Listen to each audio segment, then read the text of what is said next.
It's been a long week, truckers, but sit back, relax, and let the guys haul your cares away. Here's Tony B, Dave B, and Timmy D.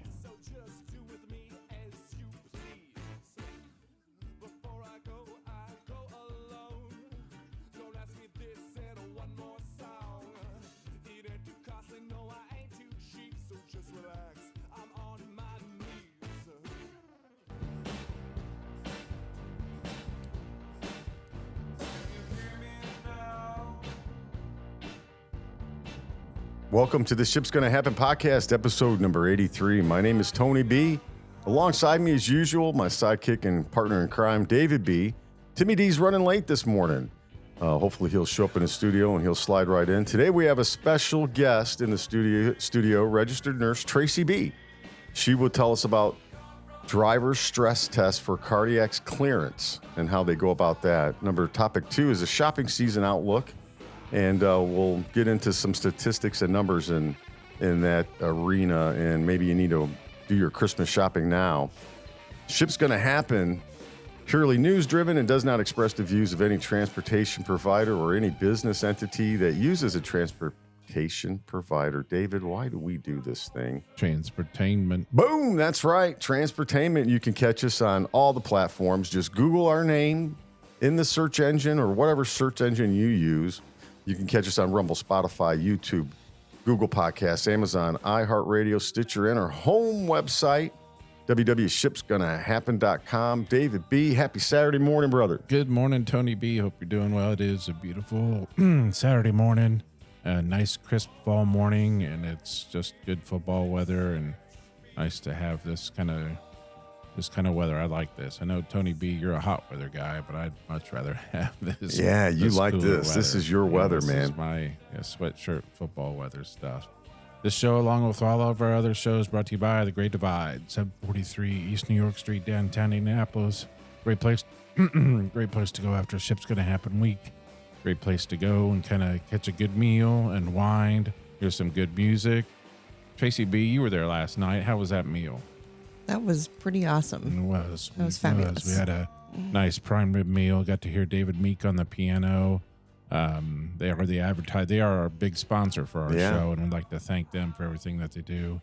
That's The Great Divide, 743 East New York Street, downtown Indianapolis.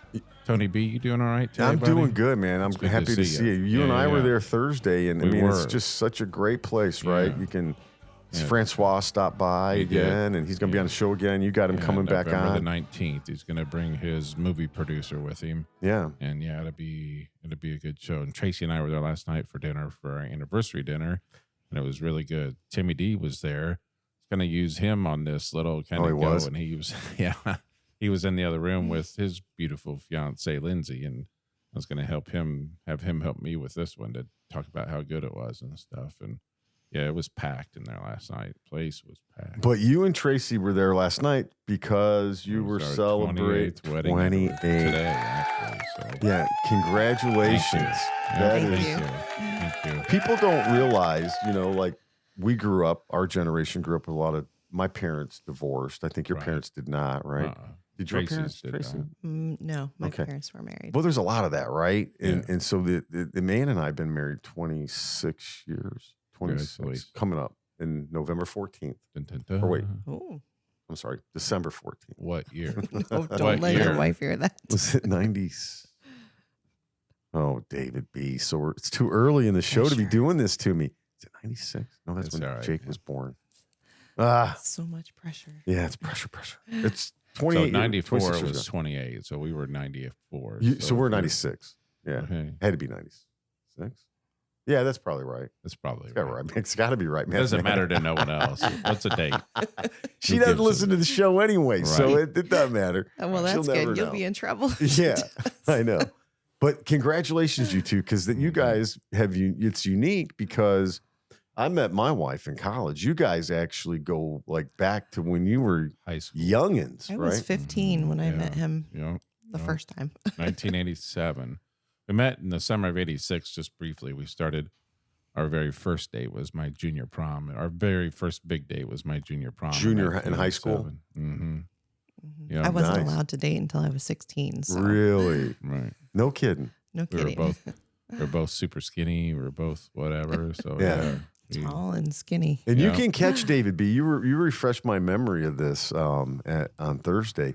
You can catch a video shot of you and your sister, right? In the movie. What is that? Yeah, tell us what that is. Blue chips. Blue chips. You really got to be looking. If you don't know who you're looking for, then you don't know that it's us. But they're painting the crowd, and it's me and my sister and her now husband, just sitting there, kind of extras in the movie. That's awesome. Yeah, it was fun.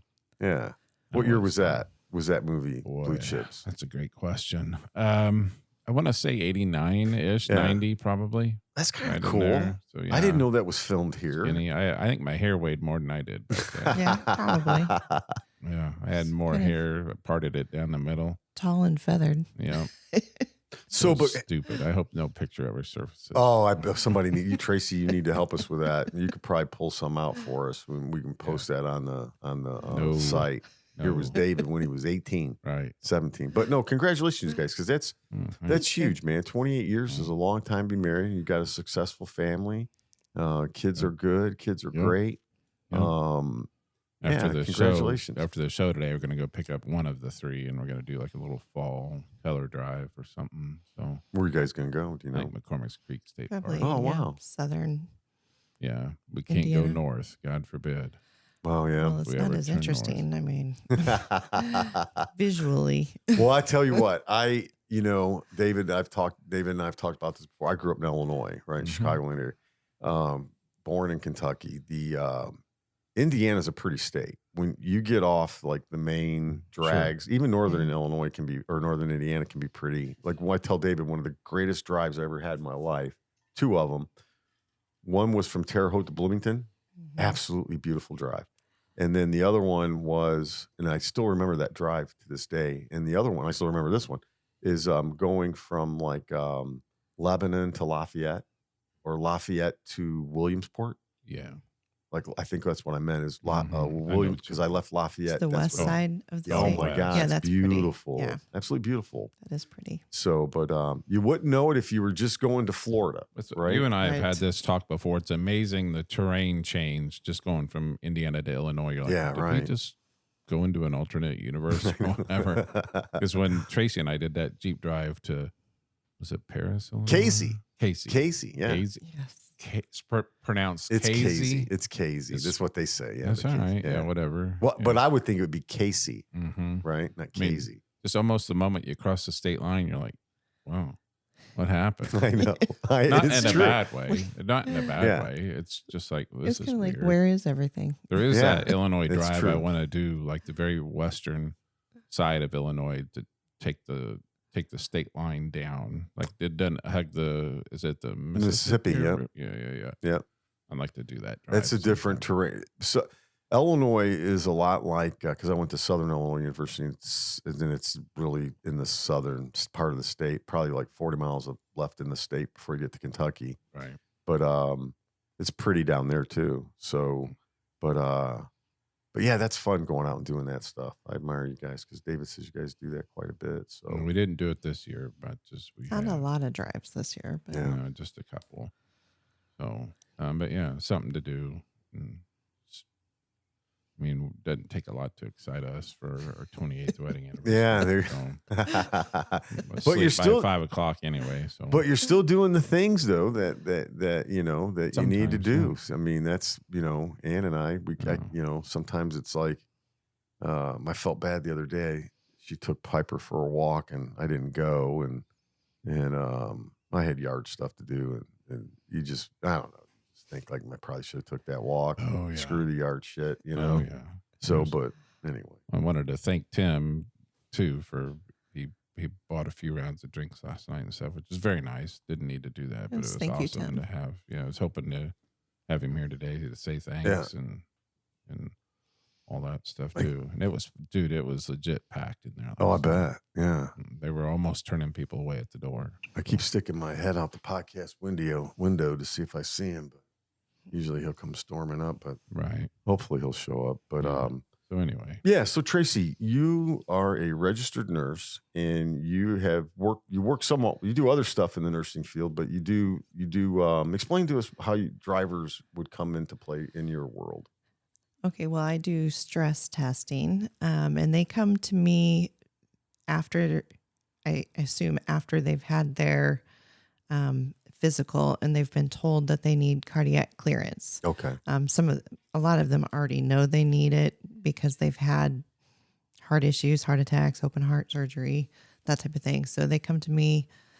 They have to have the cardiac clearance to actually get certified. So without that cardiologist saying you're good, they will not get certified. So they don't necessarily have to have the treadmill test if they're not able to do the treadmill. We have other ways of stressing them. Sure.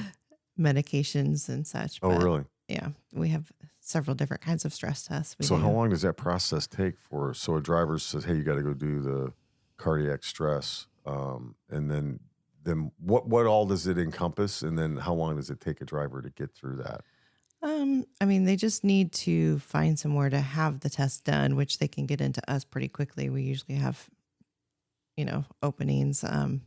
And stress tests, when they get there, can last, depending on what kind they do, up 45 minutes to up to 3 hours or so.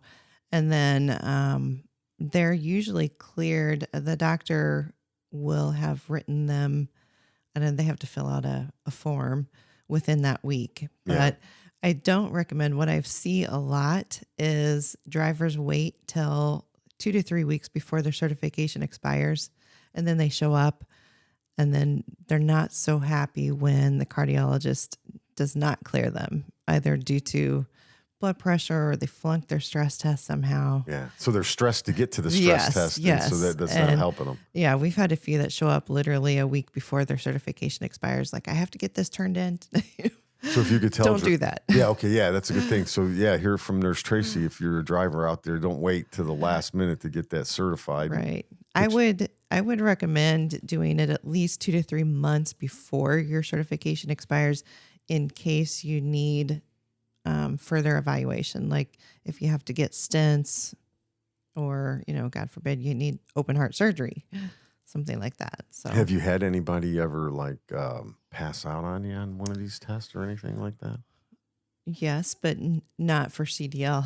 Oh, okay. I can actually tell you the date of the last time somebody passed out on the treadmill. Yeah. And that was a long time ago. That was January 14th, 2013.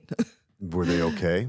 And eventually, we were going along. We were probably in about stage 3 or 4 on the treadmill, which, if you've had a stress test and you've been on that treadmill, you're going pretty quick. You're going probably about 4 miles an hour, and no warning sign whatsoever. He's talking to us, looking straight ahead. His facial expression didn't indicate anything. Next thing we know, he just slams down on the treadmill, and his head literally bounces off the treadmill. And he was going for a stress echocardiogram, which means you get an ultrasound of your heart before and after you walk. Well, the doctor that was in the room said, let's hurry up and get him on the bed and get pictures. And I was like, are you kidding? This guy just, we need to get him down to CT. And there was no change in his EKG whatsoever. So we were certain it wasn't his heart. Good. Yeah. At the time, his EKG looked fine. His ultrasound, his echocardiogram looked fine. The post pictures literally took maybe 30 seconds. And then, yeah, you bet, we were on our way to ER with him. So right away, he's going to ER. Yeah, we wheeled him down in ER, we're running down the hallway, and got him to ER. He got into CAT scan probably within 10 minutes.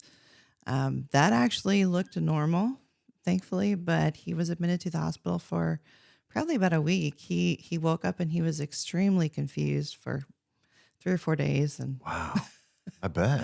What's the percentage of drivers that fail? That's a good question. That I don't know. I don't know the percentage.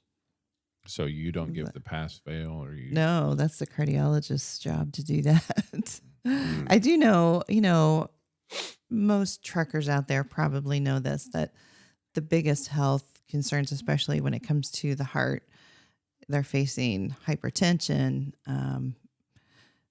diabetes, which has a huge impact on the heart, obesity, which has a huge impact on the heart. Those are probably the top health concerns for most truckers. Mm-hmm. So, and you take all those factors combined and it compounds your cardiac risk. And sure. And they don't have the healthiest, their job situation is not set up to be the healthiest food environment. No, not when either. that and when you're sitting for, right. I don't know, 10 to 12 or more hours. I don't know how long they're allowed to drive. I know at one time it used, okay. It's 10. I think at one time it used to be 11. Or 11, but I think with the breaks and stuff, it ends up being like 10, right? Yeah. There. So is sitting the new smoking? That's what they say, right? It is, yeah. Sedentary lifestyle is actually just about equivalent, if not worse than smoking for cardiac risk factor. So we're all going to die young. Well, there's ways that truckers can incorporate activity into their lifestyle. It's not easy for sure, especially when they're under all this stress to get their delivery, their shipment in. Yeah, Tracy knows a lot about trucking, huh? You look at Wildbeard. I mean, look how buff Wildbeard is, or whatever he works out about. Oh yeah. There's that's a good point because there are drivers. The other couple that worked out all the time. Yeah. That were on the Loving trucking it. Yeah. Mm-hmm. Yeah. Yep. And Jacinda, you see Jacinda working out. Yeah, she works out too. Yeah. Mm-hmm. I've had a few truckers that come in really good shape. Somehow they, find ways to work out. And then the vast majority, though, are your stereotypical overweight and very deconditioned. So how many of these do you do a week or a month? Or? We probably do up to 10 or maybe between 10 to 15 a month. And as they're leaving, you say, listen to the Ship's Gonna Happen podcast, or as they're on the thing, you say it, or do you automatically play it when they're there? No. It's on in the background. Get on. I have found some ways sometimes to kind of sneak that in. Yeah. Hey, you'd be in better shape if you listen to the Ship's Gonna Happen podcast. Yeah. I have to be a little careful. Again, I'm glad there's no video of this podcast. Yeah. We'll medically clear you if you listen to the Ship's Gonna Happen podcast. It's an automatic clearance. Like, share, and subscribe.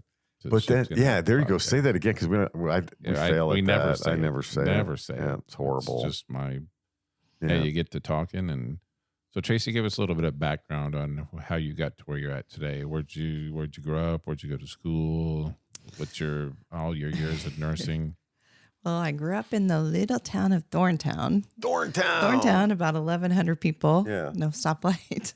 And I kind of just happened into nursing. I actually was going pre-med at IU. And I was going to these fraternity meetings for pre-med students and listen to med students and interns talk about how their life was. And at the time, a lot of the interns were doing what they called Q48 or Q2 call, or 48 hours on. And later as a nurse, I found out exactly what that meant.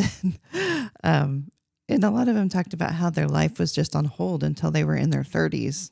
Why? And because their life was just so consumed with studying. Oh, I mean, that's all their life consisted of. Yeah. You mean I could have been married to a doctor?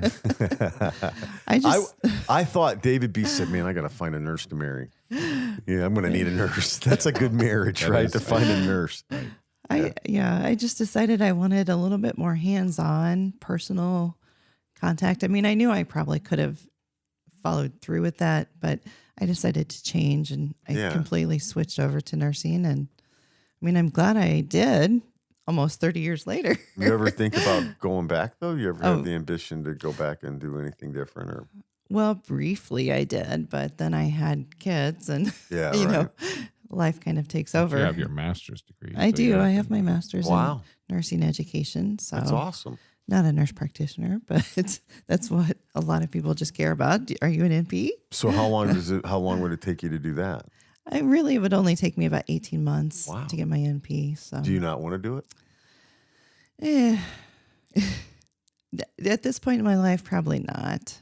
Because they work a lot of hours, right? They do, and which that doesn't bother me. I don't think that's the direction that I wanted to go either. I mean, I do love education. I love the hands-on one-to-one patient education. I'm just not sure about nursing education in the system now.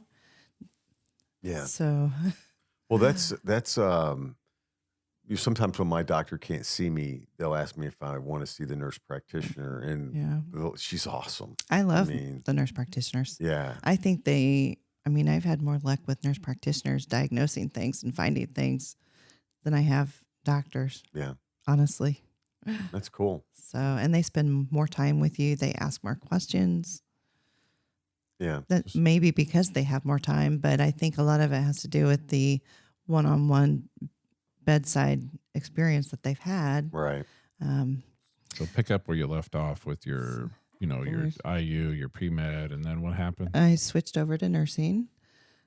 Obviously, I finished that. And then I did my very first nursing job was in a surgical ICU. So we did open heart recovery, large abdominal surgery, neurosurgery, anything really large. That's what I did. And this was where? This was at VA, Raudebush in Indianapolis. Raudebush VA, it's a good VA hospital. Yeah. Yeah. And I worked in the surgical ICU there. I didn't really, we floated to the floors every once in a while or to the ER. But it was there. I mean, I had an excellent preceptor. And the nurses in that unit, I mean, we were expected to know our stuff. We got quizzed daily by our preceptors. What's a preceptor? A nurse a more senior nurse that kind of guides you and trains you. They don't, once you graduate school and go into the nursing field, at least this is my experience, they don't just throw you out there and let you try to figure it out. Yeah. I mean, we pretty much worked under their watchful eye, and, they followed us and really worked with us side by side for probably about a 3 months solid in that unit. And then they kind of let you go, but you've still assigned like a more experienced nurse as your resource person. I know things are quite a bit different now, especially with the pandemic. A lot of nurses did not get that kind of experience. New nurses, they were just kind of thrown out there and like, just if you have questions, ask. Right. So I'm fortunate. I had some excellent experience. But that's where I developed my love of cardiology. And after I kind of grew up there, basically. So I got married, bought a house, had 3 kids there. And at some point, I decided I needed less stress, especially because our middle daughter has some disabilities. So I saw an opening in the cath lab in our local hospital, applied and got the job. And I've been doing the medical side of cardiology ever since. Wow, that's awesome. So, congratulations. Thank you. So what do you mean when you say the medical side of cardiology? Do you just mean procedures, or do you mean on the floor, or what does that mean? Well, I did cath lab, the heart cath lab, putting stents in and just doing diagnostic heart caths. I have about 19 years of experience doing that. And then I've been doing stress testing alongside that. So total since 2005, I've got about 17 years of experience doing stress testing. So, and then in between there, I've done a lot of other things. That's kind of what happens when you work at a small hospital. You learn to do a lot of other roles, cross training, and but I've always gone back to cardiology. Okay, awesome. You're listening to the Ship's Gonna Happen podcast. We've got Tracee B on today discussing her nursing background and giving us a little bit of insight on what drivers can do to try to be healthier, and what part of their physical can weigh in on whether they get CDL certified or not. So, but not every CDL driver needs to come to get a stress test, do they? Right. I believe they have to get their certification exam, like the physical exam, every 2 years. If at that point the medical examiner deems that they need a stress test, then they'll come see us. Usually it's based on some condition that they have, like either high blood pressure, if they've been having chest pain. Diabetics tend to come to us quite a bit for cardiac clearance. Do you see an increase in like diabetes in your field? It seems like it's. Yeah, that started back in the 90s, and definitely see a large percentage of people coming in for their CDL stress tests that are diabetic. Usually it's type 2. Almost always it's type 2. What explain those to me again, because I get confused by them. Type 1 is what? Type 1 diabetes oftentimes develops as a child. It's actually an autoimmune disease. It can be diagnosed up until their 20s. I've even had some people in their early 30s that were diagnosed with type 1, and that's usually insulin dependent, meaning they have to inject themselves with insulin or they have a pump. Type 2 diabetes is more of a lifestyle acquired diabetes. Like what you eat. Yes, due to our habits. Yeah. Due to our choices in food, lack of exercise. You get to a point where your pancreas just can't produce enough insulin to keep up with the processed foods, the sugars. Yeah. Yes. It's the pancreas' fault. Right? No. I'm hearing. So then there's type 3, right? Type Is there a type 3? 4? Is there a type 3 diabetes? No. Not It's that just I 1 and know 2? of. Yeah, 1 and just 2? 1 and 2. I didn't know. Yeah. We just call type 1 as insulin dependent. Type 2 is typically non-insulin dependent, but we call that like adult acquired. Okay.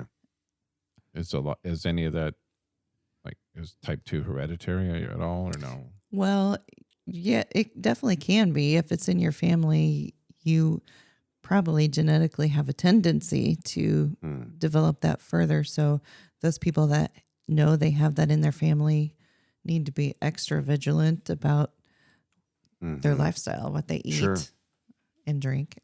Wow, it's a And good question, Dave. I taking didn't think better about care that. of It is themselves. hereditary, right? Mhm. I guess it would be. Mm-hmm. Wow. That's awesome. So how many, you've been doing this for how long then? Stress testing I've been doing for about 17 years. Wow. Nursing altogether. Nursing altogether, next in January will be my 30th year. Man, congratulations. thank That's you. awesome. We need good nurses like you out there. I feel old. You're I do. the experienced nurse. That is true. No comment on that. Hey, David B. Boom. Shots fired. Boom. Shot it across the bow. It didn't take long. Right. 30 minutes in the show. And That's right. I was really the shot. expecting it much earlier on. So For whatever reason, I'm trying to keep it somewhat professional today. yeah, Excuse me. I don't know what that's about. Professional. That's hilarious. Yeah, so that's awesome. All right, yeah. So we can go ahead, Tony. No, I was just going to say, no, it's really, man, we should have had Tracee on a long time ago. But Well, there were plans to. Yeah, but I we know. Just kind of kept bumping it. yeah, but that's because that's right up the alley. I mean, we've talked to a lot of drivers about the physicals, and it's an important part of the job. And a lot of people in society don't know. You and I can just get in a car and drive, but you can't just get in a truck and drive, a semi truck and drive. Then you have to get a driver's license. You have to pass a health physical, So right? You don't ever have to say, turn your head and cough or something. Oh, I knew yeah. that was coming. Yeah. No. Well, I thought there was going to be a demonstration today in the studio geez, on that. Man, No, way. okay. All Yeah, right. he gives me a hard time about that all the time. Oh, man. That's going to be the hashtag turn your head and cough. There we Tracee go. B, episode 83. There you go. But there are quite a few things that truckers can do, to help improve their cardiovascular risk. And I mean, a lot of it is in preparation and planning. But when you're talking about lifestyle behavior change, that's probably the hardest thing to make changes in is your lifestyle. So, Do you guys give them a list, or do you just turn them over to a no, dietitian? unfortunately, we don't. I don't know what happens beyond the stress test. I don't know if the DOT medical examiner gives them information. I do know there's a lot of apps out there. So a lot of them specifically for truckers for their health. Oh, I didn't. Okay. I came across one the other day that I like the title, the name, Mother Trucker Yoga. Really? I wasn't aware there was all these out there. Mother Trucker Yoga, the Iron Trucker. Do you know any more? Iron Trucker? I think there's one. You're kidding me. I did not know this. Fitness company. Yeah, there's some health apps that are specifically targeted towards truckers. Some of them are for diet, like helping them track their calories and fat. Some of them are specifically for exercise. But then there's also the more common ones, like MyFitnessPal and I didn't know. Right? Yeah. That's cool. Yeah. And another thing that I see doing stress tests that they talk to us a lot about is the stress they're under, the mental stress. I know there's apps out there to help with that. That's not going to obviously help at all get rid of all their stress. But, if they're out there on the road and they need a little help relaxing at night or something, there's they might already Calm, Headspace. I know there's others out there. I can't think of anything right now. That's a lot there, though. There's one app out there for truckers like that has white noise that if they want to fall asleep listening to, like the subtle sounds of the big rig and traffic. That one is free. I can't remember what that's called. But, or a dispatcher yelling, "I'll get you low." Right. But mental stress, I mean, they're under a lot of stress, especially since a lot of things have gone digital. They're getting tracked digitally now. Right. They've got people on one end yelling at them, like, get it there fast. Yeah. And the other end, like, where's our and then their family yelling at them, when are you going to be home? Yes. Yeah. And I can't imagine that. Yeah. Yeah. A lot of them have a lot of mental stress. And for some of them, that's the worst part of it all. And go ahead. I'm sorry. Stress alone is a cardiovascular risk factor. That stress alone can cause heart attacks. So it's really important for them to find some way, whether it's an app or whatever, exercise, meditation. Meditation is a good one. That doesn't take any money, right? And they can just lay back in their cab and practice that for 10 to 15 minutes. It takes a lot of practice. Mm-hmm. That's a great point, though, because it's something I don't think we all think about or know that stress does lead to other illnesses, such as it can interfere with your heart rhythmatic, or however they would say. Really affects your blood pressure. Yeah, blood pressure. Yeah, and blood pressure is one thing that can prevent truckers from getting their CDL. So that's a big one. Dang, 140 over 90 or less. Wow. And you get 2-year certification. Yep. Holy cow. Anything above that, then it starts to go down. Like stage 1, I think you have to get recertified in a year. Stage 1 is 141 to 159.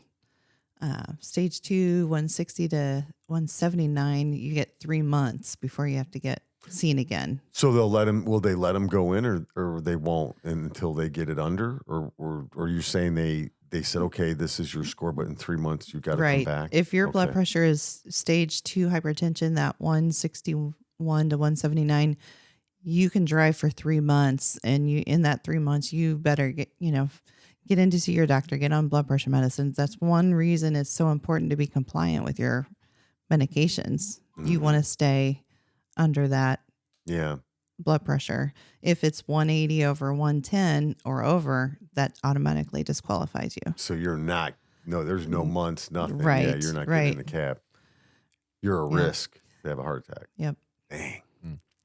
Yeah. I feel stressed out this morning. If you've had a heart attack, I think you have to automatically take 2 months off or 2 months suspension. I don't know what they call that, before you are cleared. Then, you have to go through the cardiac testing for that. Stents, you can, if the cardiologist okays it, you can go back within a week. If you've had open heart surgery, I think it's an automatic 3 months off. Wow. And then your routine every 2-year medical exam. And then after the 5th year, so on your 6th year, you have to have stress tests yearly after that. It's not that easy. Right. No. And it's up to the medical examiner how often they want to clear you.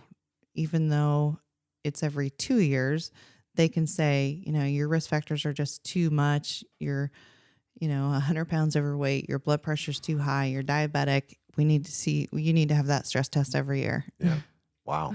So listening to all this, I got to think that like trucking companies probably should do a better job of making sure that their drivers are healthy. Yeah, right. That should be the number one thing, and not pushing that driver to get to, Albuquerque by 2 a.m. on Monday or whatever. Just, get there safe, take care of yourself. And it's not worth it in the end. They really need to support their drivers. I know some companies, and this is just my limited research, so I don't really know. I know some companies do a pretty good job, at least on the internet, putting out information, having apps themselves and promoting certain apps that help. But yeah, they really need that mental support that from their company. The company I work for has a wellness center, Mm-hmm. and they are constantly, I've noticed it recently, it seems like it's picked up more, where they're constantly making everyone aware of their health choices. And it's actually pretty good information. For all employees who you work for? For all employees and drivers. Mm-hmm. So, I have seen that more in the last probably 5 years, more of the wellness promotion. Yeah. Because it's important, and it's something that we really don't think about. Because like you had said earlier, you're sitting down all day, right? So you could be pretty healthy.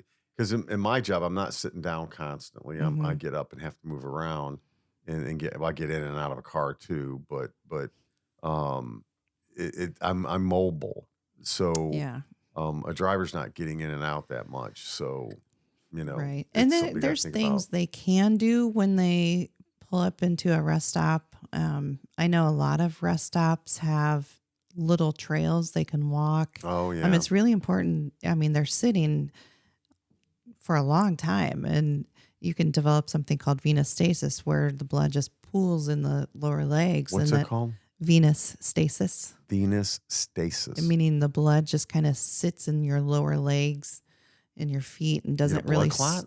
You can develop blood clots, just poor circulation, varicose veins.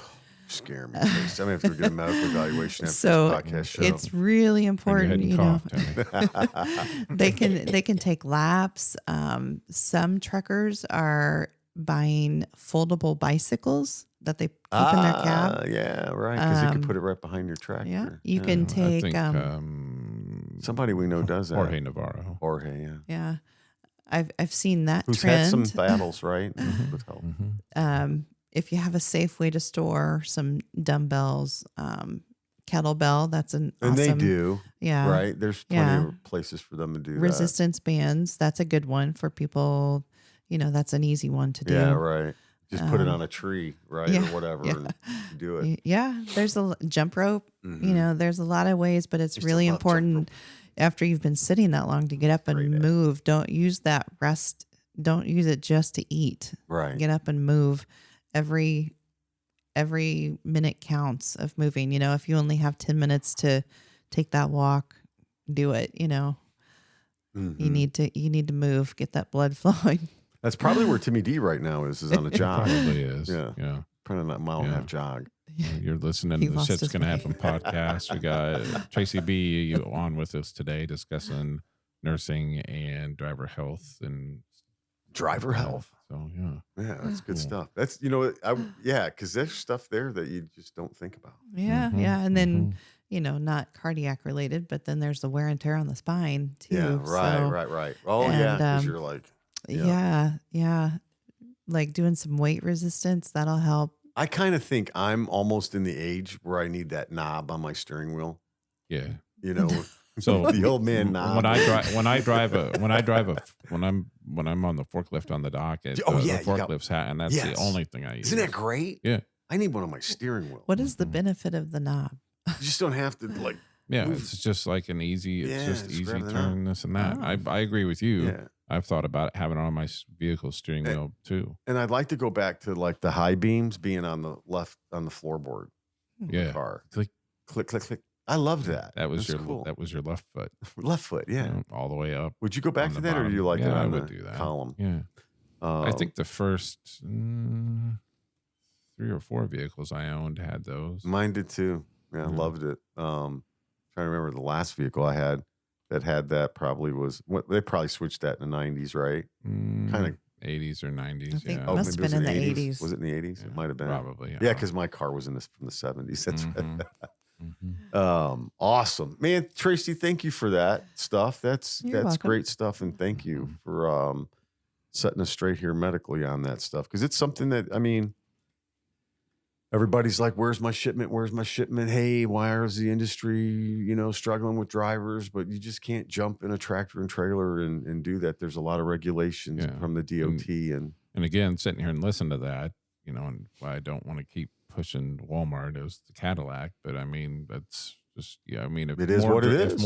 If more carriers went to that kind of mindset on driving, then maybe we wouldn't have as. You're absolutely right. They got the right model. Treat your drivers better. Happy drivers equal better job. Mm-hmm. Happy drivers, happier at the job, happier shipment pickup and delivery, right? Yeah.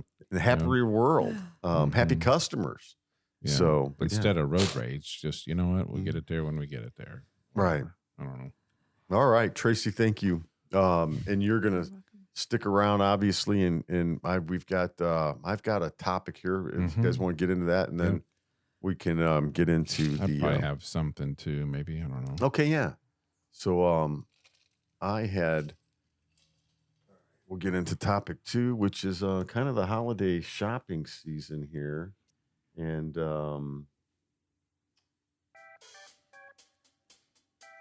they're predicting that it's going to be kind of a weird shipping season here for the fall. So we'll get into that here. So Jamie Dimon. So I pulled this article up off of the internet. Shelley E. Cohen, senior contributor. She's a pundit, business strategist, speaker, and professor. Kind of follows the retail industry and the markets.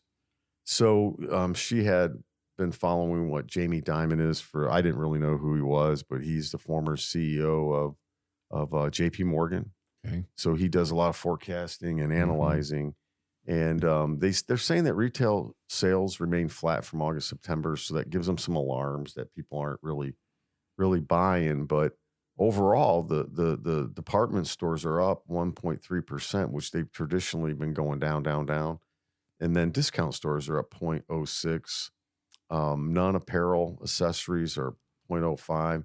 Gas sales were down in August, which and grocery sales were up 0.04.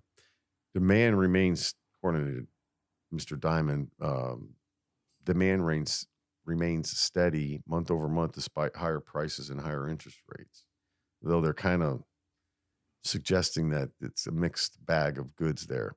So the consumer price index, some investors don't believe in the CPI, but long story short, it looks like the price variance has been up 8.2%. September prices rose 0.04. So a lot of things are going up that we all in this room are experiencing, right? So food prices are up. It's something we talked about how they measure that. 11% gasoline price up, 17% energy. So what they're saying is that those are going up. It may affect the holiday shopping. So the consumer pricing index was up 8.2 for the 12-month rolling. Heading into the holiday season, they say that they think people might do more in-store shopping, even though that it's kind of hard to follow. 35% of consumers said they would buy online and pick up at the store. 30% will use curbside pickup, and the rest say they'll be in the store shopping. So it's kind of a different mixed bag. They're just saying that they're thinking that the economy that we're dealing with, the prices being up, that it may affect when people generally deal with, and that's why it's good to have Tracee here too to get her opinion. I know that when that happens, we tend to like really watch what we shop. like what we buy and stuff. And so, Right. What do you think about that? Yeah, I mean, I agree. Again, one of these stories just makes me wonder if we're just not getting back to some sort of normalcy or whatever It normalcy could be that, is. Like we're going back to kind of pre-pandemic shopping or Right. pre-pandemic whatever. Like during the pandemic, it was not all online, but a lot of. It was moving that way, but not as fast. Yeah. Yeah. Yeah, you're right. Because COVID, now- it just went because you couldn't go anywhere. Right. Yeah. I'll Because probably if- still do 95% of the shopping online. If I don't go to the store at It's 6 easier. a.m., I'm not going to the store at all. Yeah. Just because of how busy the stores get and stuff. Plus, But how do you do it, Tracy, for the family? Do you go? Because what I find myself doing is I'll see something in a store and then I'll go try to buy it online and find it cheaper, Yeah. right? I mean, for the last probably at least 5 years, I've done, like 95% of it online. Yeah. Even before Like the groceries pandemic. too? Oh, yeah. Really? Yeah. Now that I started during the pandemic, doing the click list. Mhm. So it's pretty convenient. Yeah, it It's is. like, so Um, I think like one of the reasons to do the click list or the, Walmart pickup is because, if I have $200 worth of groceries in my cart and if I have to check myself out, it just kind of bothers me. I'm like, Yeah. let them do it. It's a let's pain, order it. man. Yeah, it is a huge pain. There's never enough lines open, it Nope. seems like. And they're Nope. trying to corral you into 2 lines. And rarely, if ever, do they have like any of the just regular checkout lines open. They try to make you self check out. I wish I'm they like, just put a let them- scanner at the damn door Mm-hmm. and put a bar scan on every item so I can just Mhm. walk out the door and build my account. I mean, why do I need to sit in this? There's the technology there to do that, right? Yeah, I mean, I think- think if you're a some member stores of, I think do that. if you're a member of Walmart Plus, you can kind of do something Scan like as that. you Oh, go. really? Scan as you I go. think you can scan as you I go. would. How I does would that take like some. I would take like some laundry baskets and just put everything in the laundry basket and scan as Oh. you go and rock right out. Well, you can do that. I didn't know that. Mm-hmm. Wow. Doesn't but you have to be a Amazon- member of Walmart Plus. You can't just like. Of course, there's a membership fee behind that. Okay. But I don't. Why would they charge you a membership fee for For a convenience? Yeah. It just Yeah. annoys the crap out of me. We're Just gonna- why Price not of make it so everybody convenience. can do it? we'll charge you less if you stand Of in course, this line. there's always going to be somebody to make it worse. Yeah. Like where they're trying to, skirt the system or Yeah. whatever. Well, the other day I was in a store and I literally needed 3 things. And I get to the self checkout, and all 4 of the self checkouts are taken with grocery carts full. Oh, yeah. I've seen that too lately. Full. Yeah. And there were probably 4 lanes that had people checking Mhm. people out. And I'm like, really? I know. There was a lady that did that at Meijer about a week ago. I only had 2 items in my hand. She was 2 people in front of me. It was packed. And she had her kids with her, and the cart was full, and she's going through the 18 items or less. But I kind of can't blame her when I looked down and saw the line out. I'm like, she's got kids with her. I'm like, I can't. Yeah. She probably just wants to get the heck out of here. Well, that wasn't the case the evening I went. The 4 lanes, I think 2 of them probably had like 2 or 3 people in line. Oh, yeah. Maybe they were just so in the habit of going to the self checkout Right. that they just did that automatically. Yeah. I don't know. Yeah, because you are used to going in the store and not having any checkouts open. Right. I don't see why they don't have 6 open minimum all the time. Yeah. And if you're not busy, then straighten up a shelf or do something. It just drives me crazy. Yeah. I was a manager at Aldi Customer Foods, service man. sucks. Yes, it does. It's gone to, it was something else I was thinking recently that happened with the customer service. It was almost as if they expected me.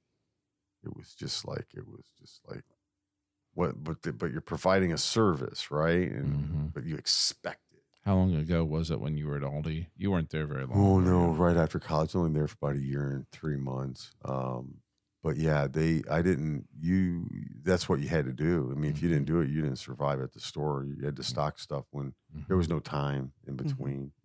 I went in there the other day. I'm not a big Aldi person, and just to try to, as I was doing tailgate, I thought, maybe I'd go into Aldi and save some money on tailgate.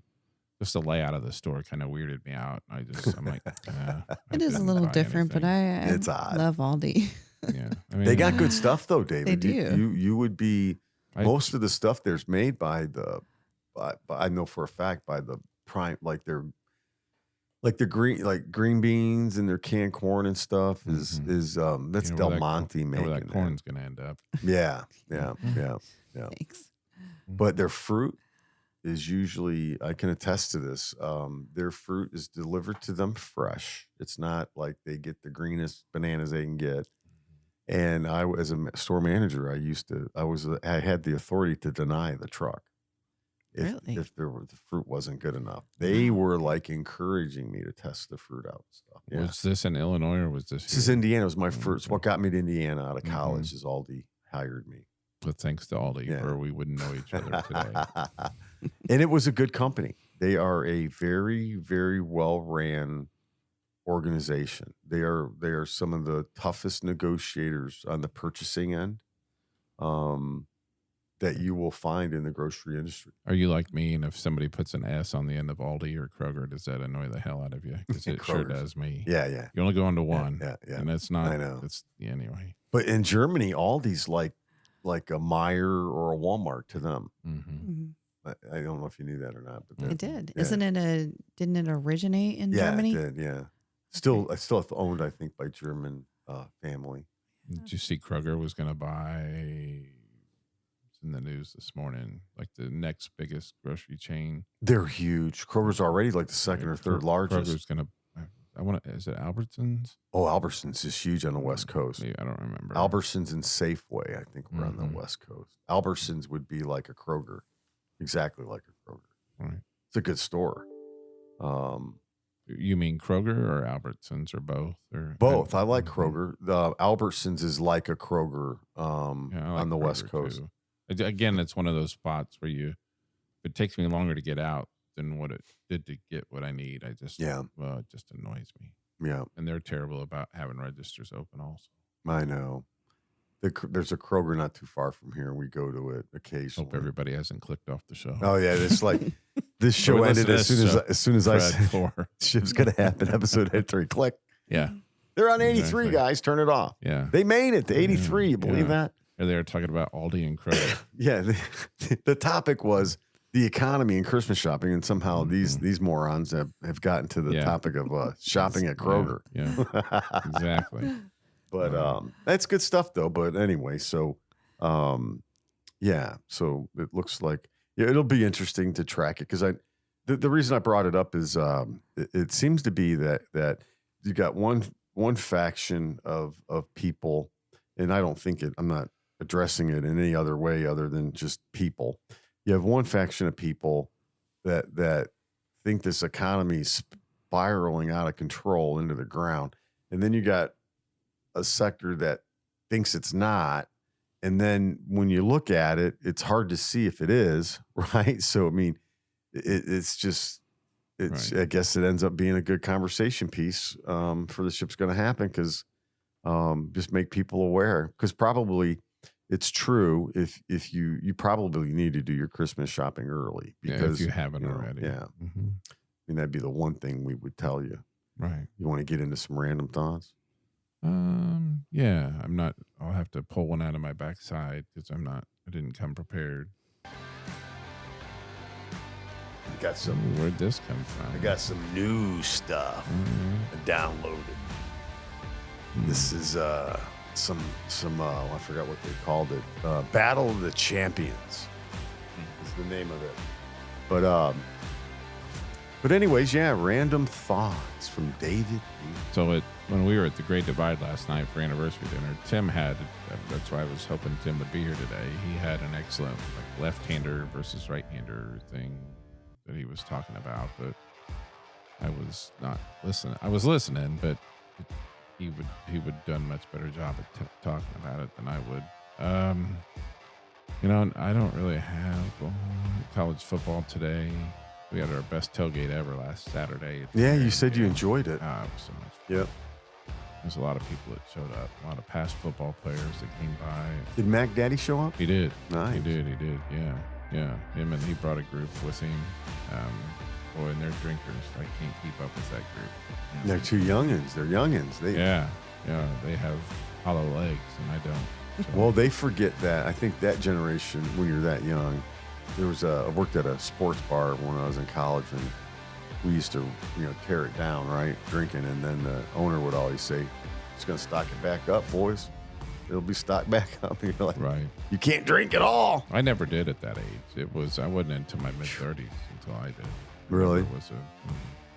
That's I interesting. I've went through phases of heavy drinking. It always has to be social too. Yeah, that's how I am. The military was totally social. It's like every time you were out, you almost did it. But there were nights I didn't though. But yeah. So it's college football season's been fantastic, man, right? Yeah, it always is. It's going to be a good one today. We're going to find out how good Michigan is, right? Yeah, and how Alabama and Tennessee. Oh, yeah, Alabama and Tennessee. That's a big one. Yeah. You always think that Tennessee's probably just pretending. Yeah. They're hot right now, though. And where's that game at, you know? I'm not sure. Okay, let me look it up. If that game's in Tennessee, that might be... I would assume that it is, but I'm not sure. I would love to see them get beat. Back to that left-handed thing when You're looking that up. Yeah. he was talking about how left-handed drivers are more likely to get into accidents than right-handed. Tennessee. Okay, because they swerve into. Right. So wait, say this again now. So Left-handed drivers apparently are more you're likely to left-handed. get into Because when you got your accidents. hand on the steering wheel, you're going to pull your steering wheel toward, right?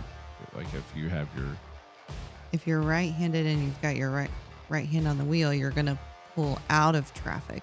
You're going to pull down off of the road. off of the road. you're gonna go right. Correct. Into the median.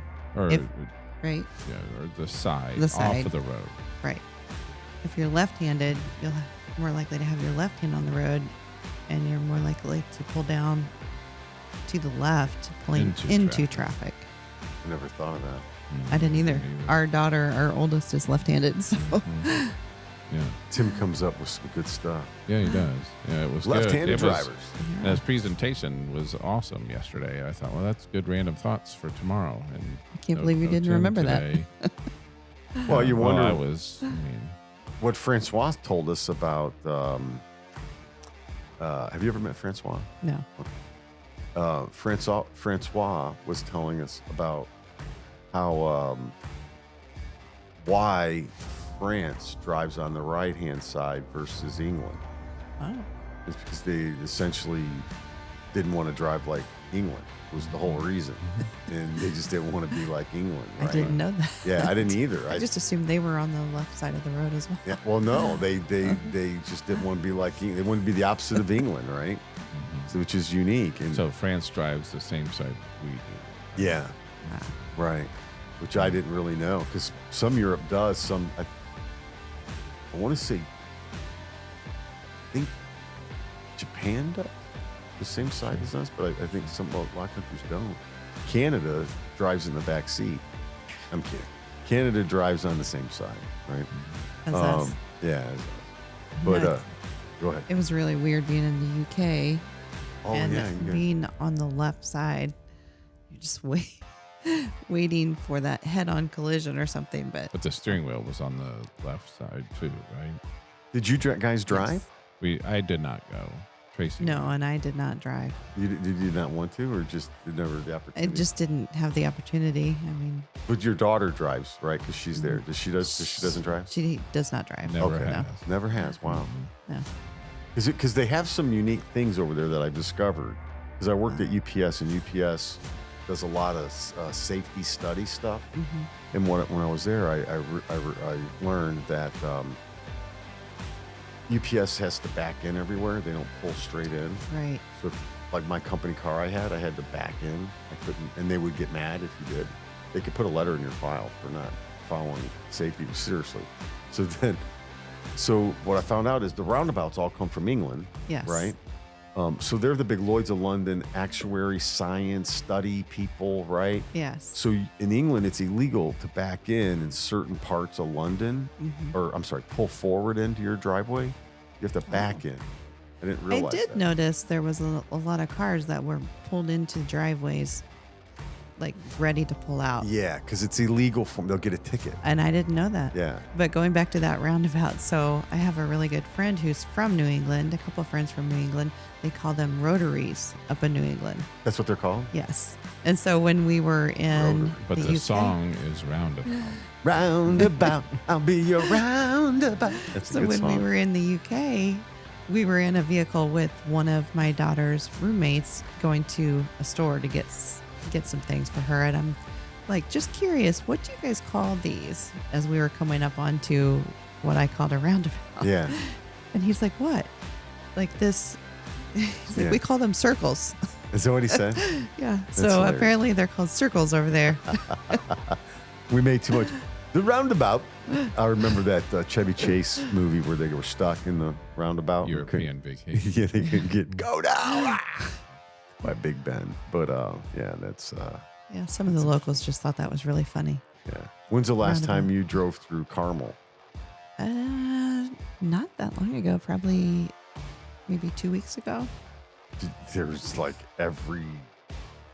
it's like the Yeah. biggest town. Aren't in- they yeah. the roundabout capital of the world? I think so. Per I think they are. capita, they're the most roundabouts in the world. Yeah. Of any town. And they're proud of it. Yeah, and they're proud of it. But I will say this, though, because I've had to drive through the town a lot in my sales territory. It's helped because it used to take a long time. There's a lot of stop and go. The only problem is I think it like mid-sized trucks, like the bigger trucks, they They have can't. a hard time. Yeah, they ride up on it. Yeah. So, but Now, I mean, now that I'm used to them, I actually love them. But in the beginning, it was just so confusing. And for some reason, I couldn't get that concept. You know, first exit is right, second exit you're going straight, third exit is left. yeah, and it's. I mean, they do work because in New Pal there's a I can't remember the exact name of the highway or the intersection, but there's been a lot of accidents historically there. Like people have lost their lives and gotten in an accident. In Carmel? No, in New Pal, there's a bad. spot where you would think it would naturally be a four-way stop, but it's not. Oh. So, and it's coming off a county road onto like a main road, and so Is it they a two-way stop?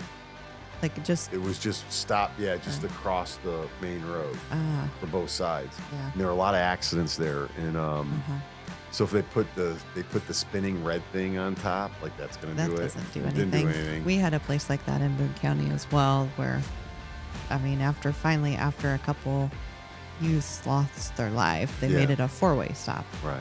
Well, this spot they finally put in a roundabout, and since they did it, no accident. It's the longest they've gone with no accidents on that intersection.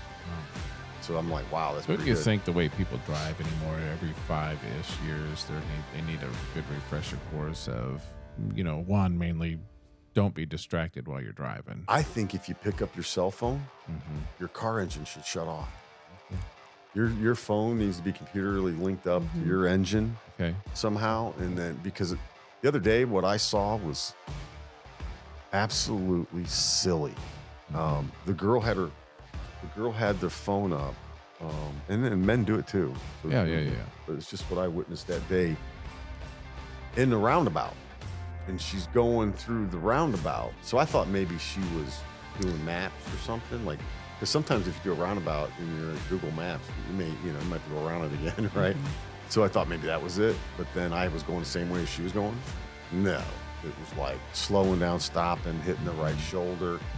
Finally, it was a double line, and I just had to go around her because I was going to end up getting in an accident. So, but yeah, I mean, it's pathetic. There's apps for that. I can't There think of are. the name of any of them. I know there's one Mine has specifically for one. truck drivers. Yeah, mine has one from Samsung. Okay. It's called car mode. Yeah.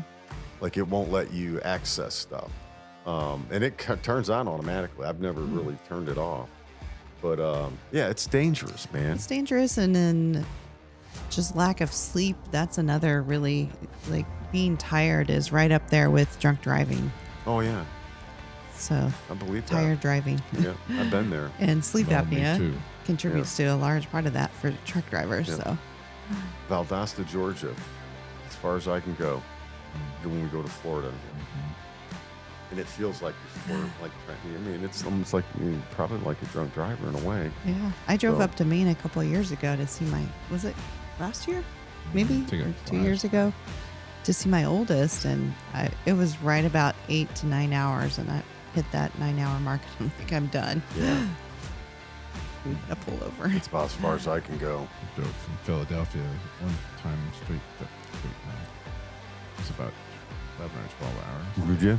I drove all the way back. I drove to Denver and all the way back, man. It was not that bad of a drive. It was weird. Like so, Ann doesn't. Like, they offered. It just like I got you. I'd sleep when somebody else is driving in the car. See, I'd rather drive. I'd rather be the driver, because when I'm the passenger on road trips, I get really tired. I like being I have pictures. But it Tracee was. and I went to Baltimore. She's like kick back, mouth wide open, and snort. Oh, Just really? keep those to yourself. Yeah. That, or if I try to read, I get car sick. Yeah. Well, and that's what Ann does. If we drive at night, I don't like night driving anymore. She'll turn her little reading light on, and it's like When my parents were alive, curtain. when I drive to West Virginia to see them, the best time of the day to leave was like 1 or 2 in the morning. At night. Love driving in the morning. So quicker, yeah. Yep. To leave to get there, but I wouldn't. Like there, the deer are. Yeah, but by So the time you get to prolific. West Virginia, it's not Right. night anymore. Right, but if you're leaving West Virginia, I'd rather leave during daylight hours, I see what you're saying. because all those curves and the deer just jump out at you. Mm-hmm. Yep. Jumping out. The Jumping ship's out. going to happen. It is the Ship's Gonna Happen podcast, brought to you by The Great Divide. Yeah. Hey, happy Saturday to Yeah, everybody. the You have same to anything you else, guys. David? No, I don't think I do. It's been a good show. We missed Timmy D. He Missed just now Timmy D. responded. Did he really? Yeah.